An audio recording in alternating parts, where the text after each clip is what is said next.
Councillor, তিনি ববির বিদায় বেলায়, ফিরহাদ হাকিমের বিদায় বেলায় একেবারে আবেগপ্রবণ হয়ে পড়েন, তার চোখ দিয়ে জল বেরিয়ে আসে। শোনাবো আপনাদের তাঁর বক্তব্য। সার্টিফিকেট দিতে বলবো কিনা জানি না, এই জন্যই ববিদের কাছে ছুটতে ছুটতে আসছিলাম।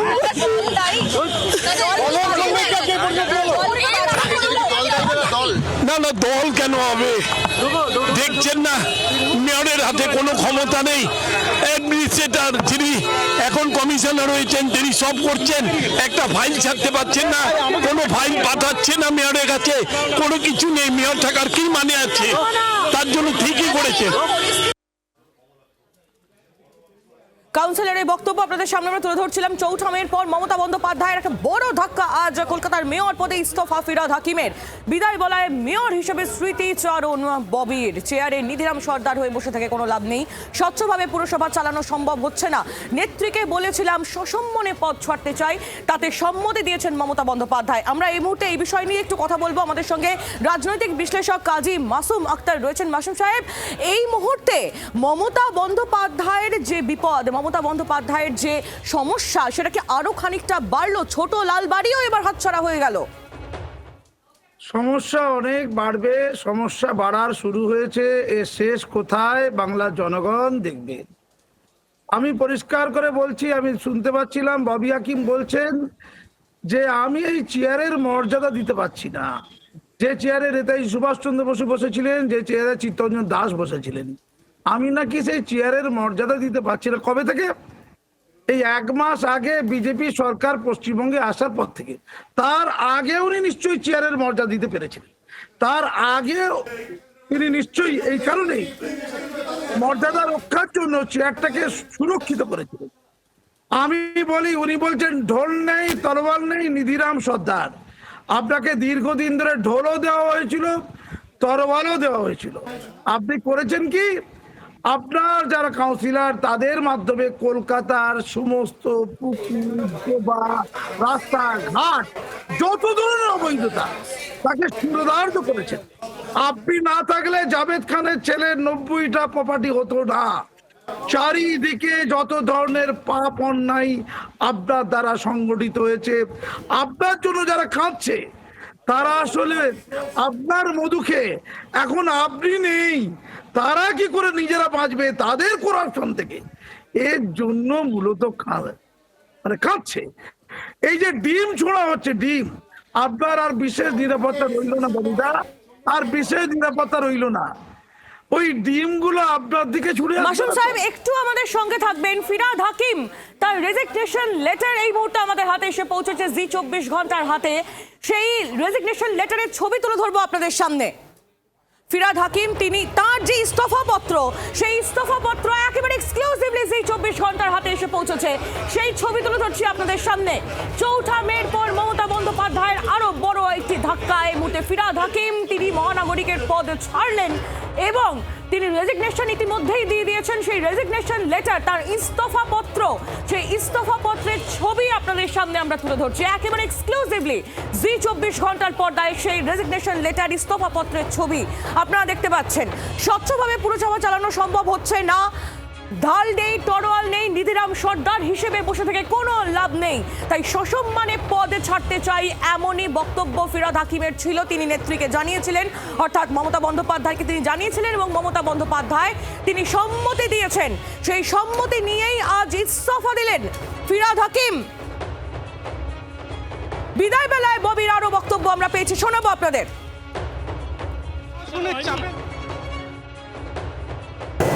চেয়ার ধরে বসে রইলাম,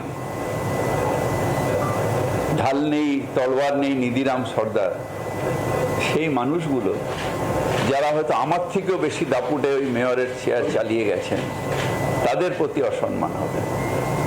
তাই আমি ঠিক করেছি যে আমি আজকে রেজিগনেশন দিচ্ছি। তাই শুভেচ্ছা দিয়ে আমি এই চেয়ার আজকে খালি করে দিলাম।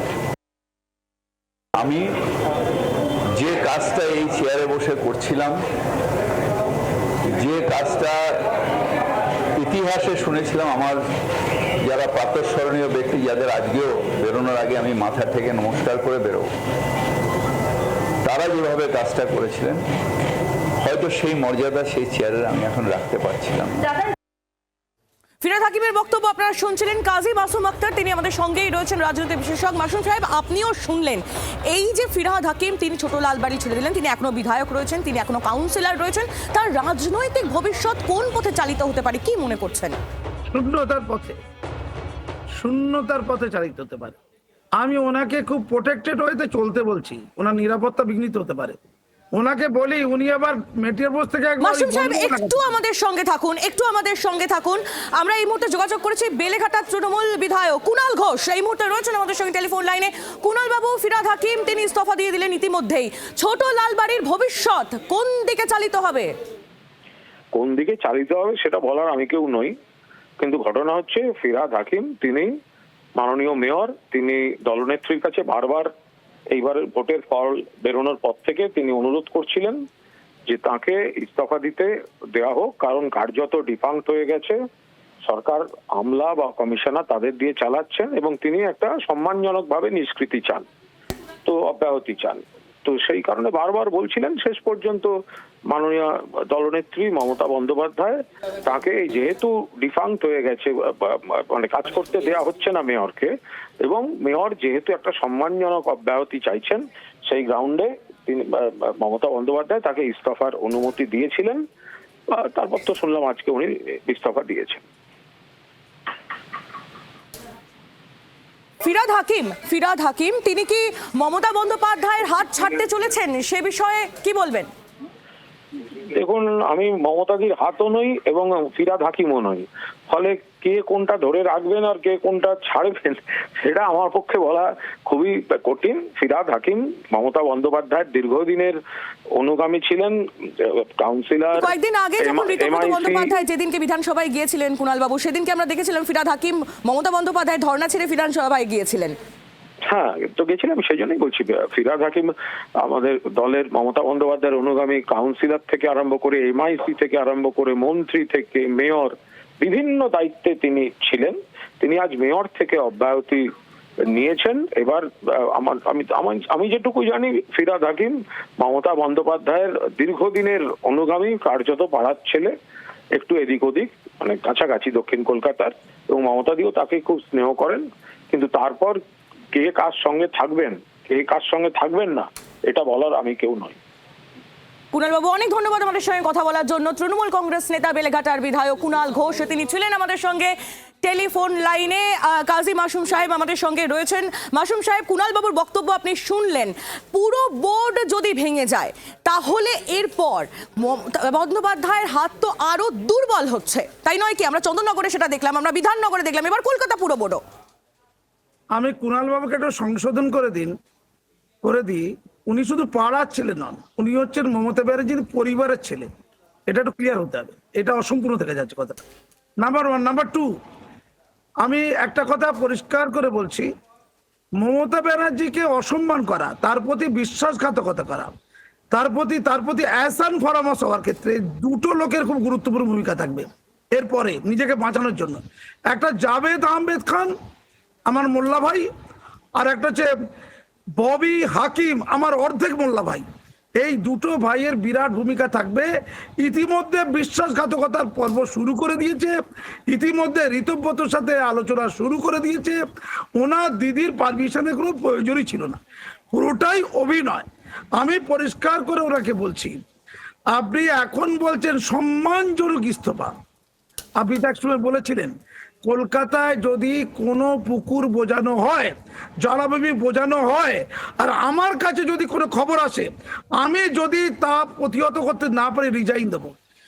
ববি হাকিম সাহেব, আমি কাজী মাসুম আক্তার পদ্মশ্রী অডি বলছি, আমি আমার প্যাডে লিখিত চিঠি করে তথ্য প্রমাণ সহ আপনার কাছে গিয়েছিলাম যে একেবারে একটু আমাদের সঙ্গে থাকুন। আমরা যোগাযোগ করেছি এই মুহূর্তে পদত্যাগী মেয়র পরিষদ তারক সিং তিনি রয়েছেন আমাদের সঙ্গে টেলিফোন লাইনে। ববি হাকিম তিনি ছেড়ে দিলেন ছোট লালবাড়ি, আর এবার কলকাতা পুরো বোর্ড, সেটাও হয়তো তার ভবিষ্যৎ হয়তো চন্দননগর এবং বিধাননগরের মতোই হবে। তারক বাবু কি বলবেন? দেখুন, রেজিগনেশন দিয়েছেন, ওনার কি অসুবিধা না অসুবিধা উনি সেটা ব্যাখ্যা করে বলেছেন। এতে আমার বলার কি? আমার যদি মনে হয় পরাজয় অ্যাকসেপ্ট করব, নৈতিক দায়িত্ব নিয়ে আমি ছেড়ে দেবো। আর আমার যদি মনে হয় প্রশাসনিক ক্ষমতা আমার হাতে এখনো আছে, আমি পৌর বোর্ড চালাবো। তুই তার মধ্যে একটা বেছে নিয়েছেন, ভেবেছেন আমাদের আর চালাবার অবস্থা নেই, ছেড়ে দিয়েছে। এটাই পুরো উচিত। বোর্ড কি ভেঙে যেতে পারে তারক বাবু? এটা তো ডিপেন্ড করে গভর্নমেন্টের মধ্যে। কাউন্সিলর তো গভর্নমেন্টের উপরে, সরি, কাউন্সিলররা তো সবাই এখনো জীবিত আছে, তারা তো কেউ পদত্যাগ করেনি। এবার তারক যদি বাবু, ফিরহাদ হাকিম তিনি আজ বলছেন তিনি ঢাল নেই, তরোয়াল নেই, নিধিরাম সর্দার হয়ে এতদিন চেয়ারে বসেছিলেন, এই নিয়ে কি বলবেন? এতদিন ঢাল নেই এটা বললে ভুল হবে, আপনারা হয়তো ঠিক শোনেননি, আমি শুনছিলাম। উনি বলেছেন যে দাপুটের সঙ্গে আমি পৌরসভা চালিয়েছি, আজকে সেটা চালাতে পারছি না, ঢাল নেই, তরোয়াল নেই, নিধিরাম সর্দার। পরিবর্তিত পরিস্থিতিতে উনি ফিল করছেন যে উনি কোনো কাজ করতে পারছেন না। তো কাজ যদি করতে না পারে তাহলে সরকারি গাড়ি ফাড়ি চালিয়ে কর্পোরেশনে রোজ যাওয়ার দরকার কি আছে? ছেড়ে দেওয়াই ভালো। ভালো করেছে, যারা জিতেছে তারা ভালো করে কাজ করুক। বাংলার আওয়াজ, বাঙালির আবেগ, জি 24 ঘন্টা।